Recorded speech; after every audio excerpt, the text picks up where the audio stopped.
even though, I've got nothing against any of them, I couldn't really sit here now and say, because I've seen that much of boxing, I know that styles make fights, and they've been brought up the traditional ways in how to box from, in America. They know exactly how to teach how to box in every style.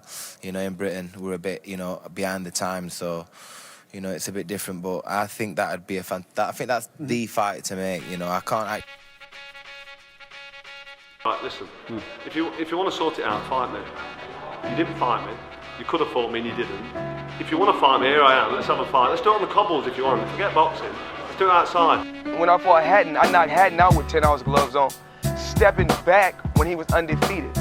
In my prime, I spanked him. Yeah, how did he gonna be as equally talented as me? Are you serious? As easy as I beat him, I could have beat him while playing checkers on the other side. That's how easy that was.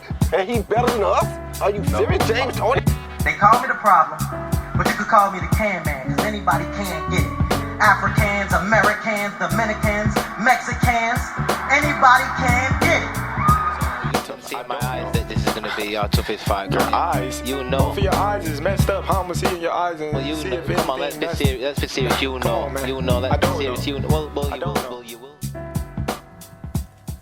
Hey guys, and welcome to Beyond Boxing. And it's a pretty emotional day for me, and the nature of the day and the nature of the topic we're going to discuss, I guess, kind of tie in for one of those rare occasions where I get to talk about two things I'm really passionate about. So one of them is obviously Fitzroy Lodge, where I kind of became the boxing person I am today. And the second one is the coaching and training of fighters.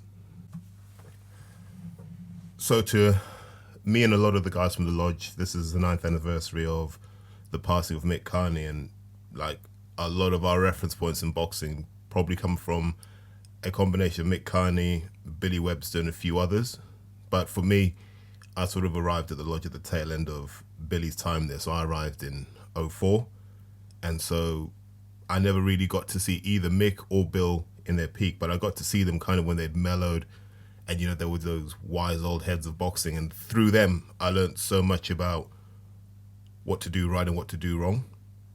And so every year this is just a chance for myself and the other lodge guys, Mark, Simon, Charlie, the alumni, Nigel Travis, Eddie Lamb, Adam Martin, Roy Connor, Mick Guilfoyle, and all the old guys. You can go all the way back. You can talk about guys like Ed Robinson.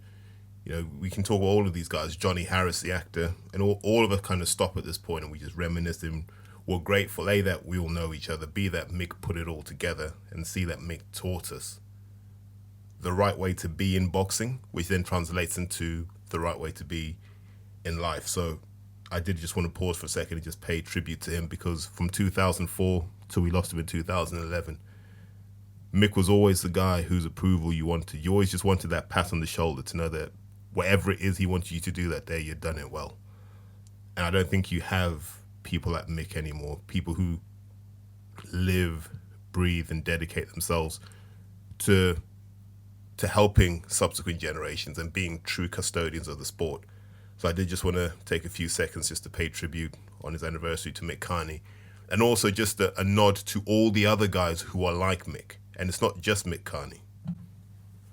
So if you were to go up to Sheffield, people would say the same thing about Glyn Rhodes. If you're going to go down to Bristol, they'd say the same about Jamie Sanaga. If you go down to the East End, people talk about Jimmy Tibbs. People pay tribute to Mickey Mayer at West Ham, Tony Burns at Repton. You've still got guys out of Dale Youth like Mickey Delaney, Angry Steve out of Power Day Hooks. I never remember his surname. And you got some of these old stagers who are still around. Shout out to Charlie Rumble Sr. as well. Great man.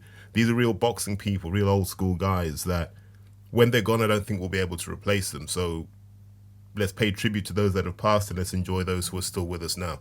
And I think it's just important, just for me, at a time like this, just to pay tribute to the guys who shared their values with us and shared their experiences with us so that we could build on those and hopefully take boxing to another level. But the main thrust of today actually is just to discuss what Kell Brook said in his post-fight interview. And it didn't feel like he intended to let it slip the way he did.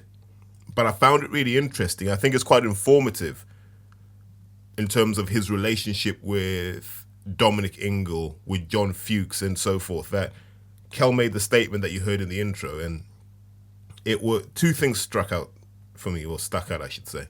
Number one is that his reference to the Americans being versed in so many different styles, almost like they're taught these mythical styles that we're never taught. And then the second one was that British boxing is behind the times. And I think the reality is somewhere between his two statements, but I don't think he's wrong in what he said. But I think what he said comes from a space of, when you've come up and you've met Brendan Ingle and you've been trained by Brendan Ingle and you've had conversations with Brendan Ingle, which I have done on those few occasions, and when I was a student I probably should have gone up to OINK a bit more, but yeah, that part of Sheffield, when you're a student, that part of Sheffield kind of sucks. Apart from like the Centertainment and Meadow Hall and that sort of part, OINK's not really somewhere you want to go, because I think it's just off Mattercliff, which was a sex district in Sheffield at the time. So that lets you know the sort of environment that it was. But when you speak to guys like Brendan, what you took away from that was they had seen so much more. And I sort of look at it now and I go, he had seen so much more in terms of diversity of background, style, stories than we see in boxing now. It tends to have narrowed down around a certain orthodoxy, which is the British way. If we look at most British sport, we tend to try and operationalize things and go, let's create a formula that will give us the same output every time, right? British cycling, British rowing. What else are we reasonably good at? I'm sure we're good at archery and shooting. All these things that require expensive equipment. It's great for British sport because you can over-engineer things. And what happens is we see the success cycling has, and then we over-engineer things. Like we take it to other sports and we say, you've got to get in early and you've got to do this and this only. You've got to be a hyper specialist and all this sort of stuff. Whereas when you talk to the old timers, this guy was subtly different from that guy for these reasons. This guy had a different approach and that approach. And so they had such a deep bank of knowledge to tap into. And they used it to their advantage. So I can understand that if Kel goes from Brendan sort of being that man of diverse influences to them being trained by Dominic, who isn't, by the way, and in Sheffield training circles, he's not that highly regarded. If he wasn't an Ingle, he wouldn't have any fighters. Yeah, I don't think that's in question. And then you go from that to John Fuchs, who isn't Glyn Rhodes, and that's no disrespect to John. He'll find his own voice in time. But you talk to Glyn Rhodes has seen everything. And so I think Kel's sharing that frustration of, why have I never had a trainer teaching me some of these things? I was ready to learn. And maybe that's why Kel fell off the rails, because he felt he had learnt everything and this was it for him. And no one had shown him that there was another level that he could attain, which is why we talk about Kel being an unfulfilled talent. But I want to talk about this UK versus US training approach, and maybe bring in some other cultures as well, just to see if we can understand what we're doing right or what we're doing wrong in this country. And it's not an easy thing to do, because there are exceptions in every situation. Do you see what I mean? There are pretty progressive minds in British boxing. Adam Booth springs to mind. Shane McGuigan springs to mind. And just like they're very regressive guys in the United States, they have their own trainers where they're not respected. But generally, those guys don't get any airtime outside of their home state. Whereas I think with Britain being the size of some US states, you can kind of get a media profile. You can get out, even if you're not that good. So my experience of being trained in the US and working with US trainers and being around US trainers echoes a lot of what Roy Jones once said. And I'm just going to share the clip with you so you can understand. And I think this will form the basis of much of what I say today. A lot of guys, even when I train right now, they come to my gym and I make them spend time, repetitious time like I did, on technique. They don't like it. They just want to beat bags, beat hand mitts, spar. Well, how can you do all this if you don't know the real technique that it takes to do it? So that's what's happening. We missing all that, because as soon as you come to the gym, first thing you want to do is hit something. In our day, it wasn't like that. You knew what kind of fighter you were. You knew how to jab. You knew how to throw a right hand. You know how to throw every punch. You knew how to counter every punch. You knew how to defend every punch. You knew boxing from here, then here. Now you learn it from here. When I first went to the United States to train, it was in Gleason's in New York, and the first guy I ever worked with was Mark Breland. And this is years ago. And it was just then I was getting to grips with how Mick Carney and Billy Webster did things. And thank God I'd met Mick and Bill before, because one of the things they do is they just make you hit the wall bag. For the first 6 months, I think I was just a slow learner. But generally, you'll spend months hitting the wall bag, but perfecting each punch. And you can't graduate to the bags until you've done that. And then once you've graduated to the bags, you got to show that you're still technically sound, but you've got the stamina to do round after round. And that includes head movement. That includes all the stuff. Like once you're competent enough, you might get Billy Webster on the pads. And if you can't move your head, you're going to break your nose, because he was pretty merciless on the pads. But that kind of tough, old school approach of just repetition, doing the stuff you don't want to do, served me well when I went over to train with guys like Breland and Sean Razor, God rest his soul, because that's what they do in the United States. We don't see it because we see their fighters come out, but from when they're kids, they do the really dull, boring stuff. It's almost military in terms of, you know, jabs got to be perfect, backhands got to be perfect, hooks have got to be perfect, uppercuts have got to be perfect, your head movement, your defense, and you've got to know intellectually, if someone throws a jab, what you're going to counter with. And it's not just one answer. It's, okay, in situation X, I'll do this. In situation Y, I'll do this. And you teach this. It's not enough to just teach the repetitious aspect of it. You've got to teach the knowledge that comes with it, the decision-making that comes with it. And these two go hand in hand. And I think in America, they really drive this home, whereas in this country, we don't. Most trainers in this country, most coaches in this country are happy if you can just throw a jab. They've done their job. If I can give you a little boxing award certificate to say he can throw a jab, that is enough. But you're wasting those crucial years when the mind is receptive to everything, and you're missing that opportunity to put the knowledge and wisdom in, which the Americans don't seem to do. In young American boxers seem to be so literate in terms of what they're supposed to do, that they're more mature from a boxing perspective than their British counterparts. That doesn't mean that they're going to win in tournaments, because the style doesn't lend itself to winning in tournaments, because it's not a basic high work rate style like we have in GB, for example. But what it does do is it prepares you. You're investing in your pro career from when you're 10 years old. So what you tend to find when you're in American gyms is even guys who've never had a pro fight are super skilled, super slick, can make great decisions, understand where they are in the ring, and that's why they have such great sparring partners. And, you know, it's guys we don't know, guys you don't even find on BoxRec. It'll just be a guy who might have won the Golden Gloves when he was 15 and then took up a job driving trucks. And he just likes to box when he's got some downtime. But he's still a good sparring partner because he did his education so well growing up that he can never be lost in a boxing ring. And you struggle to find the equivalent in this country because we don't teach that. We get you over the line. That's what happens in British coaching. We just get you over the line. Yeah. Oh, you got the ABAs coming up. We'll get you to the ABAs.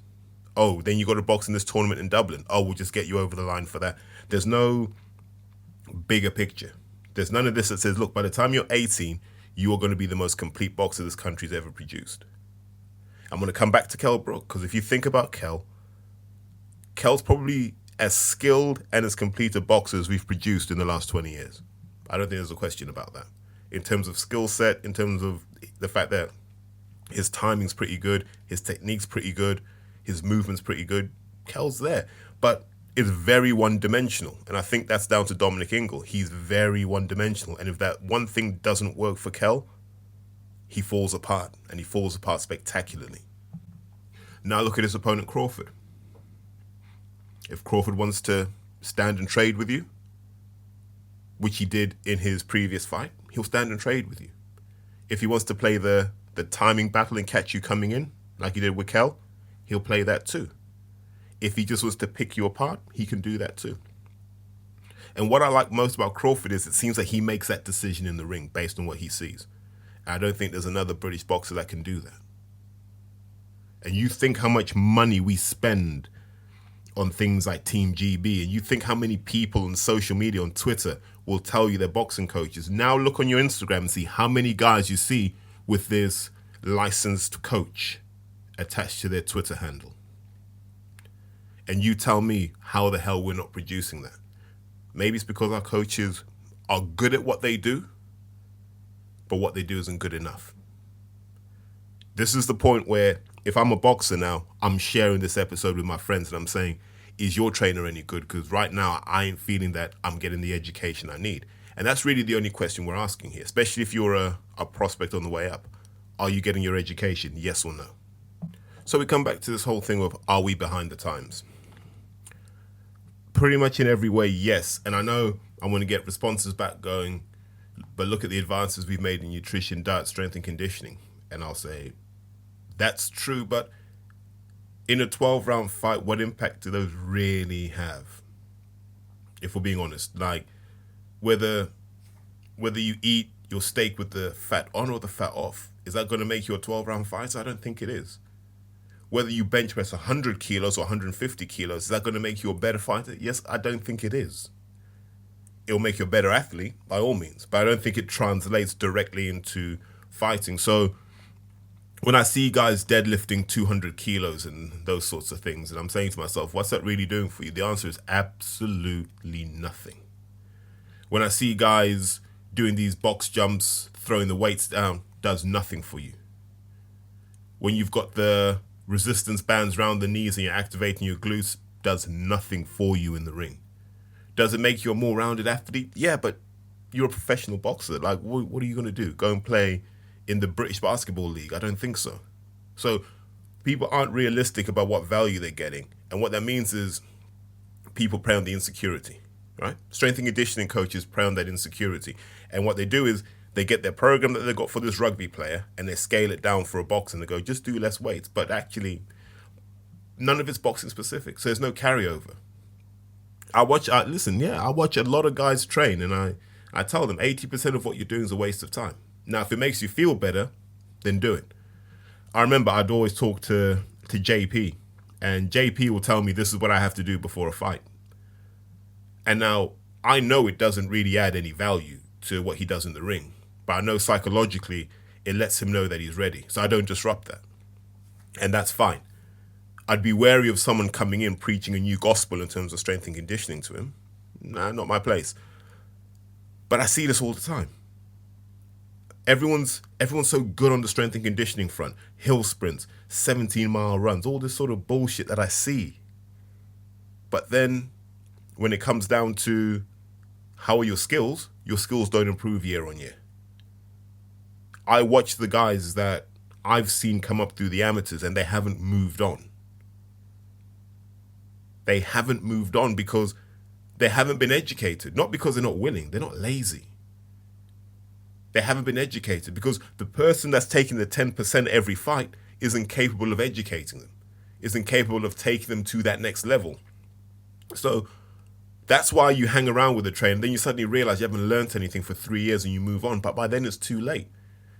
So my thing with the fighters I know and the fighters I work with and I advise in the shadows and so forth is very simple. I encourage them to educate themselves so they can go back to their trainer and say, why don't we work on this? Why don't we do these scenarios? But in Britain, trainers are such dictators that their mindset is do it my way or just leave, which I don't understand, right? You know, most trainers haven't had spectacular boxing careers, me included. So who are we to tell someone who has had a spectacular boxing career that they can't have an input into the direction of their career? That's absolutely crazy.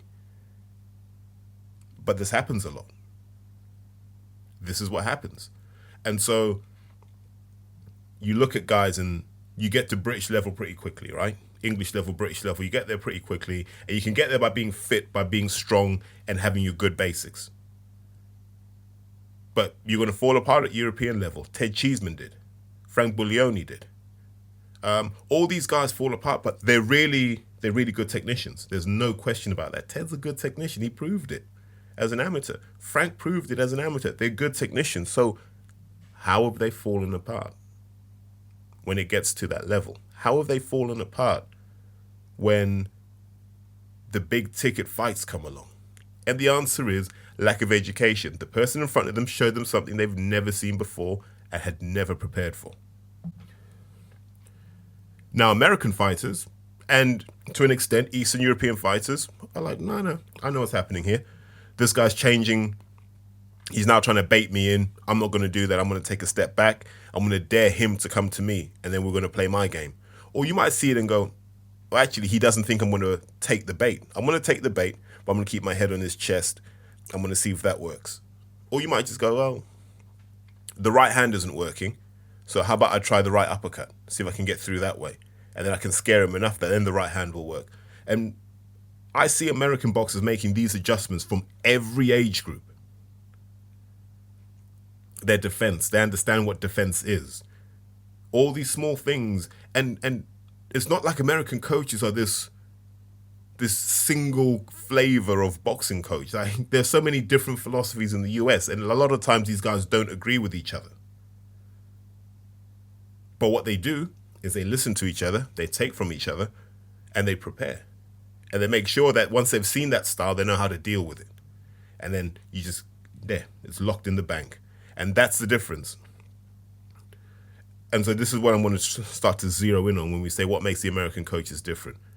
The level of knowledge sharing, the level of network integration between American coaches is light years ahead of British coaches. And I'm going to talk about why afterwards, but I'm going to illustrate it by looking at Mike Tyson's career.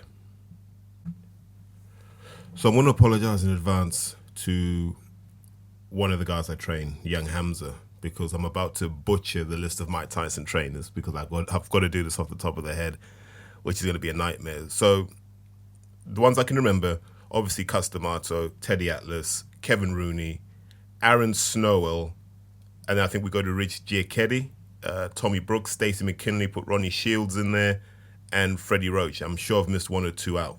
But look at that name. Look at the names of people you have associated with Mike, right? So if you look at Cus D'Amato, for example, you can link Cus to any number of old school trainers. Guys like Slim Jim Robinson, you can link him to Angelo Dundee. You're linking Cus D'Amato with the greats, and what I mean by that is they interacted, they shared camps, they went to each other's gyms and they shared ideas and they talked. Those three guys, and I know people won't know who Slim Jim Robinson is, but he's worth looking up because in terms of Philadelphia, he's boxing royalty. Obviously, we know who Angelo Dundee is and we know who Cus D'Amato is, but imagine those three sharing ideas and experience. All three of them end up being better for it. So that's how greatness was achieved. And then you look at Teddy Atlas and you look at the guys Teddy Atlas has interacted with. So obviously you see Teddy Atlas came up under Cus, so he had the same access to the same guys. And Teddy's working with guys like Kevin Rooney.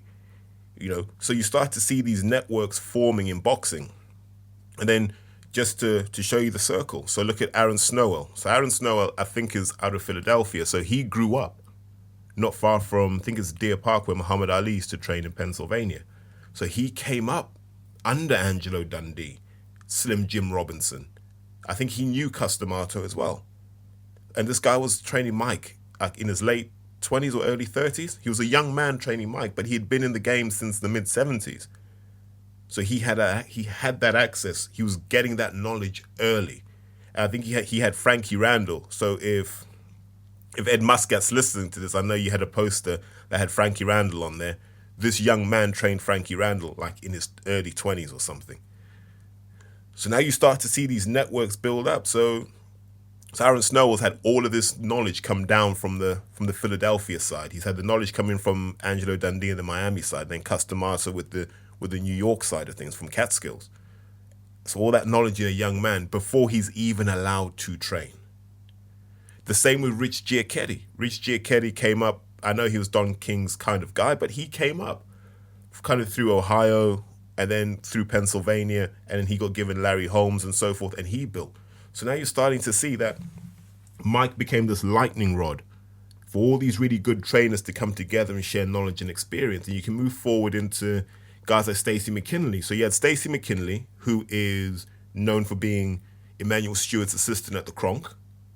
And he had his own fighters. Don't even ask me off the top of my head. Guys like Michael Moorer, Stacey McKinley guys. And he took Michael Moorer from a light heavyweight to a heavyweight. And we know what Michael's career was like. So then Stacey McKinley now works with Ronnie Shields.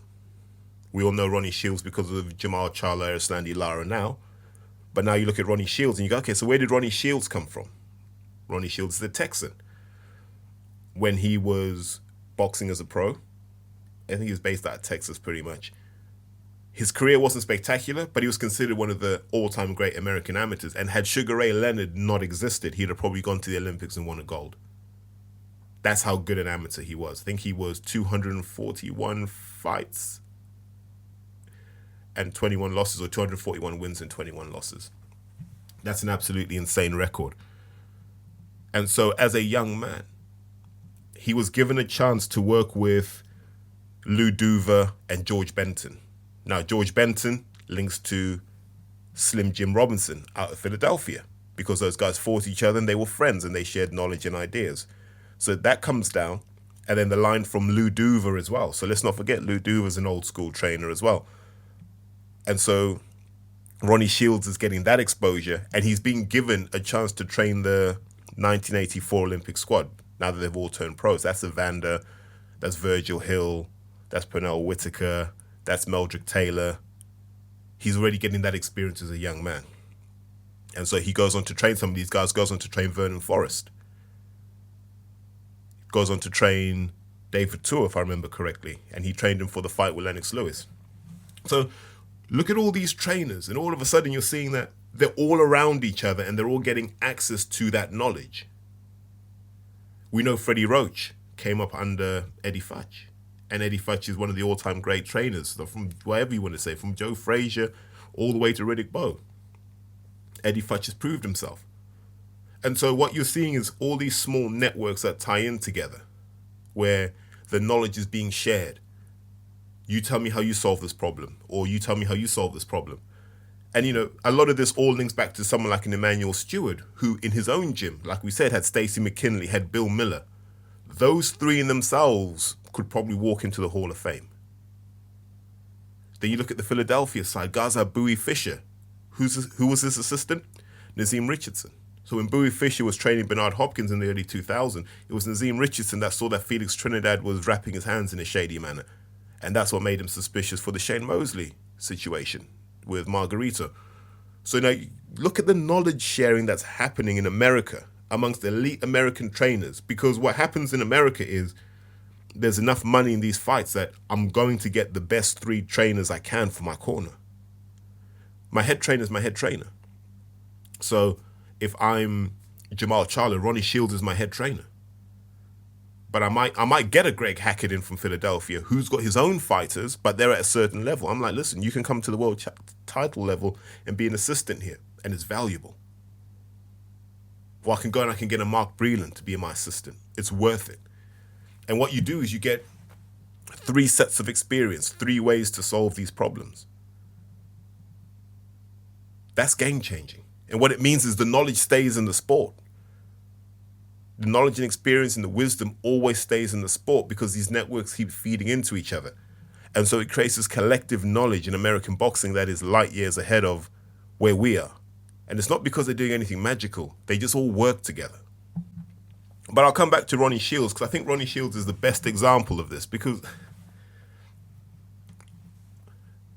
there's a guy, what's he from? From Port Arthur, Texas. Probably trains just out of Houston now. Not a notorious fight city in the United States at all.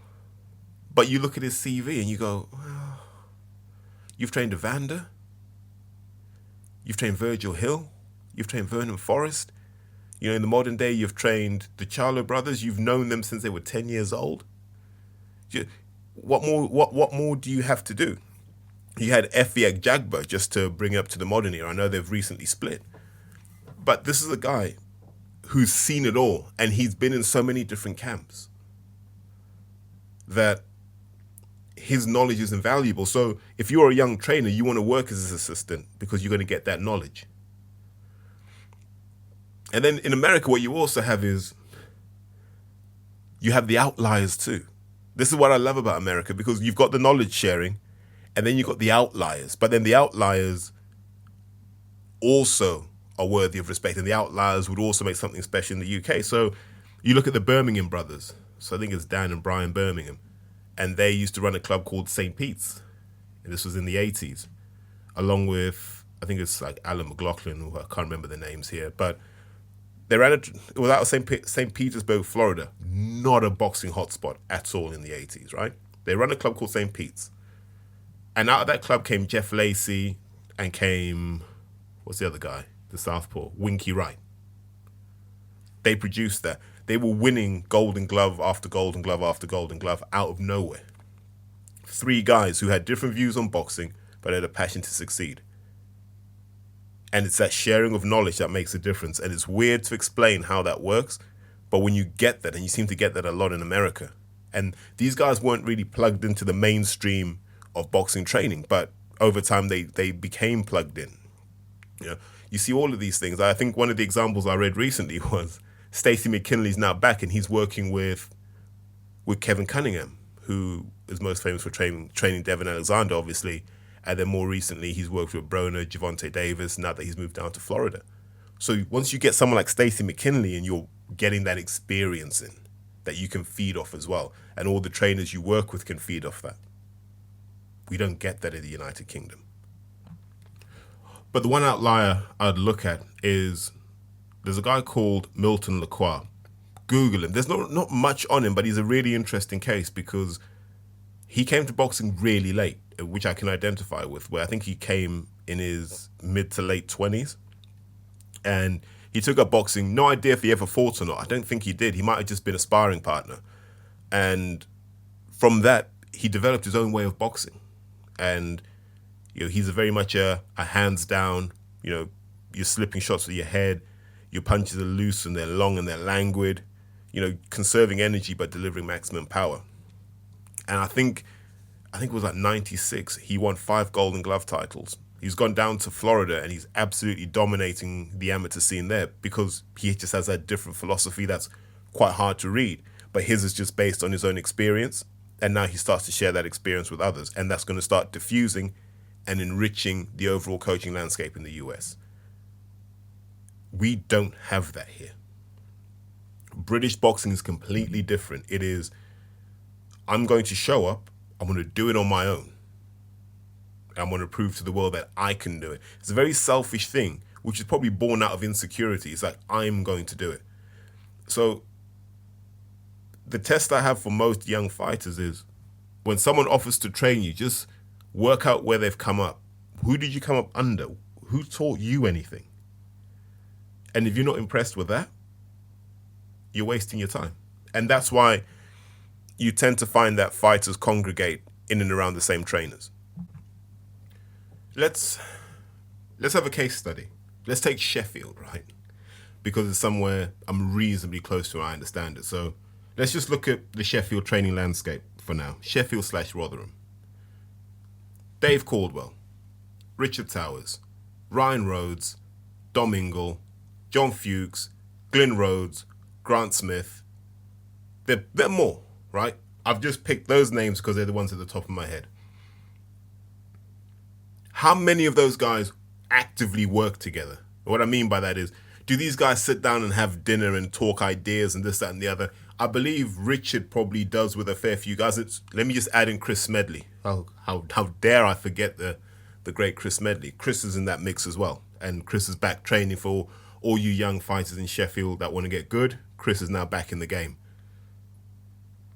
I guess my point here is these guys don't work together, but you look at the imputed knowledge. Put Glyn Rhodes in there as well. Hopefully I'll put him in there. Look at the knowledge there is in Sheffield boxing. And it's not just one way of doing things. Everyone's got their different takes on things. And these guys rarely get together to share knowledge and make each other better because it's a zero-sum game. It's almost like if I make you better, it makes me worse, which is insane. And what it almost needs, and I think Joshua's done this now, maybe not executed the right way, but it needs someone of that level to say, do you know what? my head trainer's Rob McCracken, but I'm going to bring in an Angel Fernandez because he's got one way of doing things, and I'm going to bring in Joby Clayton. He has another way of doing things, and I think Rob can take in from that, synthesize it because he knows me better than either of those two, and we can have an approach. Now, I'd rather AJ had picked maybe like more experienced guys. Like maybe you want your Glyn Rhodeses in there, the wise old heads. But I imagine the decision was Rob's to say, I don't want anyone to outshine me, so we're going to have these up-and-coming trainers, right? And they get a chance to, gain this exposure, this experience. I think it's enriching for Joby. I think it's enriching for Angel, and it will only trickle down and benefit the fighters Angel works with. Not enough boxers do that. That's why the knowledge doesn't get shared around. Maybe the money's not big enough in boxing for that to happen. Because if you look at Dillian, it was Mark Tibbs and Xavier Miller, which worked. Now Mark's gone, it's just Xavier. But you want someone with a bit more about them. And maybe that's why they brought Caldwell in. But you want someone in there for the whole camp to share that knowledge. And that's not to say Xavier's a bad trainer. I don't think he is. But he's relatively new to the training thing. So you want someone in there to help enhance him. Maybe someone like a Don Charles, someone who's been there and seen it. You need that experience. And I think Americans are more open to that than we are in this country. And that's why the knowledge doesn't get shared. Because you've got Chris Smedley, who knows how to create boxing machines over here. You've got Dave Caldwell, the other side of the city, who knows how to do the world title fights. And these guys aren't sharing knowledge and experience, mainly because I don't think they like each other. But that's the reality of it. You got Richard Towers. Now look at Richard. Richard went over, trained with Vladimir, took that knowledge, went with Adam Booth, took that knowledge, had the Ingle knowledge. And so he keeps learning. And what I like about that is he's now starting to synthesize it into like a Richard Towers style. And so whenever I see Rich, I always try and talk training with him because I can learn from him and hopefully he can learn from me. And that's how you get the knowledge. I know what I know about training because I used to just sit there when you'd have Mick Carney, Billy Webster, this person, that. They'd all be sat having a chat. And I'd just sit there and listen. I wouldn't even get involved. I'd just listen. I'd go, oh, okay. And you're just taking that knowledge and that experience when they talk about the old stories. And I'd go, okay. And then I'd go and speak to someone else. And I'd just keep learning and learning. And then eventually I had to make it something that made sense to me. And that doesn't mean I'm perfect, but it's a start. But what I always try and do is talk to other trainers, share ideas, learn from them, hopefully help them learn. That's how we all grow together. And I don't think you have that in this country. So we can never teach someone all these different approaches and styles because we don't work together well enough for that to even be a possibility.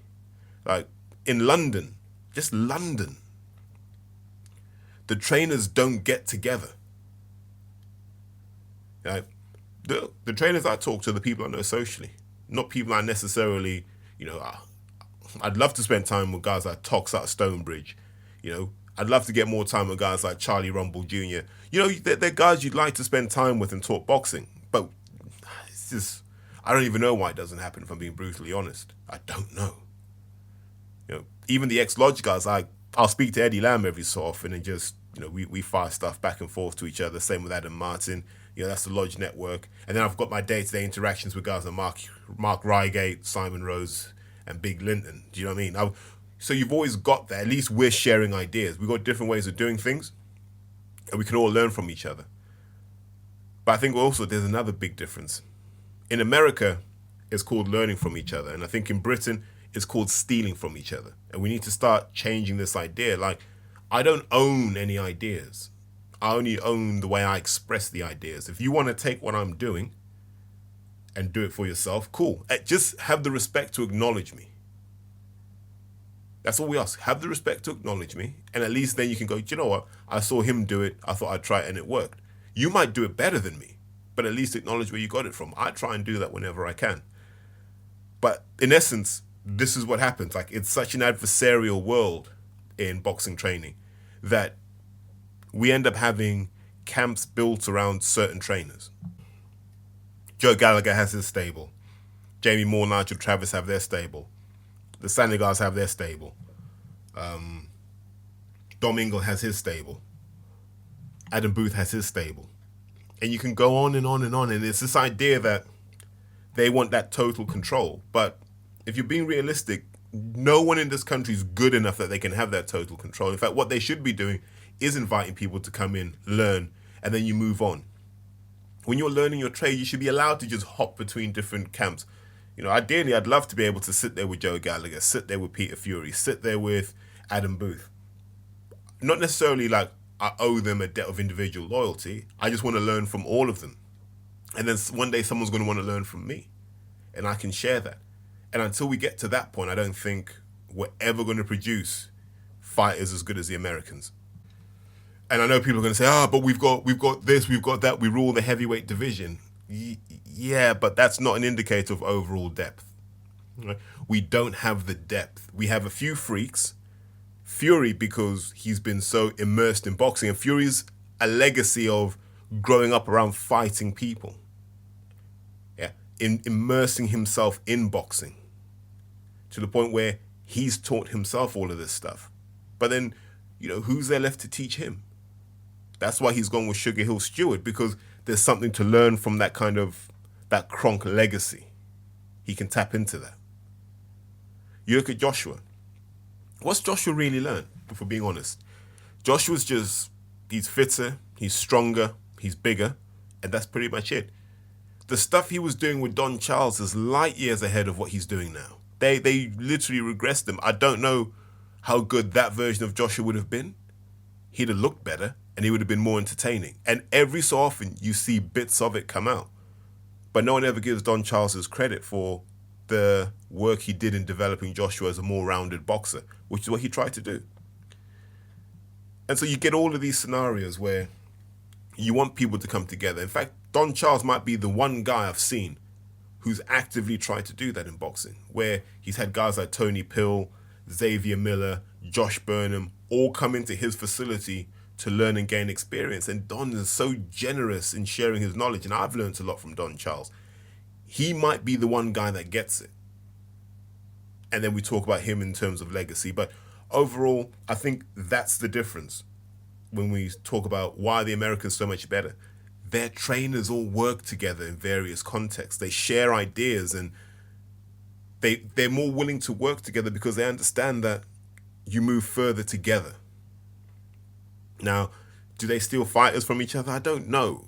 Like, that's something I want to ask Greg when we do episode 4. Is it like it is here? Because here, fighters get stolen.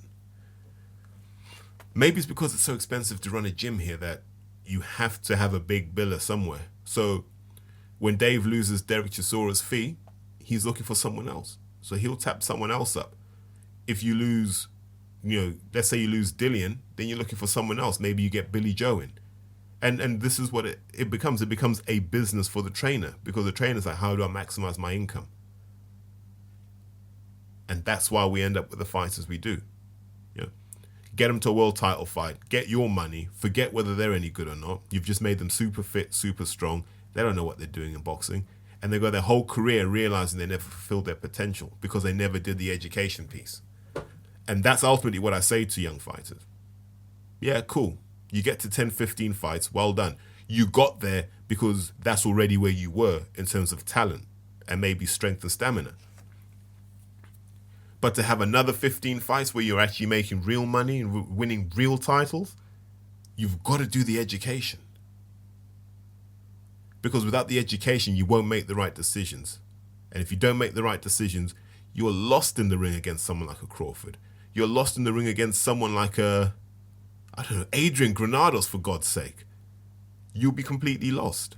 Because there's only so far fitness, bottle, and all this stuff can get you before you've got to have a boxing brain. The one caveat I will give you is, if you look at the people you class as really great boxers, especially in the modern era, a lot of them were trained by their dads. And I find that really interesting. Roy Jones Jr. is a product of Roy Jones Sr. There's no question about that. I know we look at Aaron Murkison as a trainer of record when it comes to Roy, but Roy was created by his dad, and his dad had a completely different view of boxing, which is reflected in how Roy boxed. Danny Garcia is another example of a guy who is very much a product of, his father's upbringing and so forth. Leo Santa Cruz, another example. We can't overlook sometimes the impact of that. And, of a father doing something so different that a trainer doesn't have to do anything with the style. All they have to do is educate them in how to apply it in different scenarios. And that can make life easier too. But all of these things are what make American fighters different. And so that's a great way to summarize the role of a trainer. I think there are 3 elements to boxing training. Element number 1 is, I'm here to mold you. That's when you take someone from 0, close to 0, and you build them. Then there's, I'm here to fix you. And guys like Freddie Roach are really good for that, where they've seen so much of the sport of boxing. They can diagnose issues and propose solutions, and they can do all of that. So they can take someone who maybe hasn't adapted to boxing as an older fighter, and they can make the adjustments for them. And then there are guys who can help you rediscover who you were. And I think Don Charles is a good example of that. Like the work he did with Buglioni, and a lot of the work he does with Chisora is amazing, because sometimes you can disappear down a track and forget, actually, here's how I used to box, here's why I used to box, here are all the things that were important to me when I was at my best. And they can get you as close to that as you can, factoring in age and so forth. So I think there are the 3 elements. There's the molding, the fixing, the rediscovering. And normally as a trainer, you've got 2 out of those 3. Most have 1. Not many people on earth have 3. And these are the things we forget sometimes. I think in Britain we try and do everything, and we can't do everything. You've got to know what your lane is, but you've also got to know what your limitations are, and you've got to be brave enough to take people on board with you. People who can benefit. So, like I said, going back to the McCracken example, I can see why you'd have Joby and Angel in there, because their job's not to be head trainers. Their job is to provide very specific elements to the overall mix.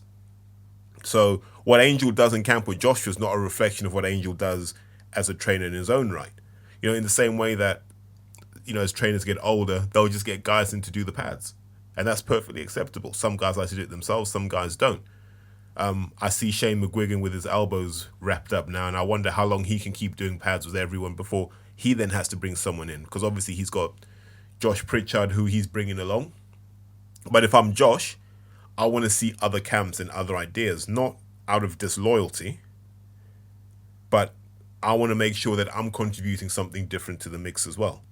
Until we get to this stage where we accept that a coach's education will determine a boxer's education, not the other way around. Until we get to that stage, we're never going to move forward as a boxing nation. That's my concern. And it's exemplified. You look at the Eastern Europeans and they've got their lane mastered. And you look at the Cubans, they've got their lane mastered. Even in Africa, you're starting to see that development as more ideas are coming into Africa around boxing. They're able to exploit their raw materials better in terms of like the fighters they have available to create something special. And I'm hoping in the next 10 to 15 years, you'll start to see African nations, ascending to the medal positions in the Olympics a lot more often. But this is all down to, like I said, coaching education. Like, it's not enough to just go on these courses. You've got to be around the old veterans, and you've got to go to different countries and see different things. And then you've got to work out what that means for you as an individual trainer. And I don't think we're there yet. I just don't think we are. I think that's probably a sensible point to draw a line under this and to say thanks for tuning in. It's something I wanted to do. I thought when Kel said it was interesting, and like this is the anniversary of Mick's passing, so it's a poignant day for me. I know it's a poignant day for some other trainers like Eddie, Trav, Adam, Roy, Mick, Marky Reigate, the whole gang, Simon, Linton, all the guys who have gone off and tried to develop Mick's legacy, and we've all tried to then understand what boxing means for us. And I think one thing we all hold in common is we don't fall below certain standards. And that's one thing I do like about British coaching. There's certain standards we don't fall below. And that keeps us strong, and that keeps our fighters respected. But now what we need to do is build on that and take it to another level. But guys, thanks for tuning in, and I will catch you on the next episode. Take care.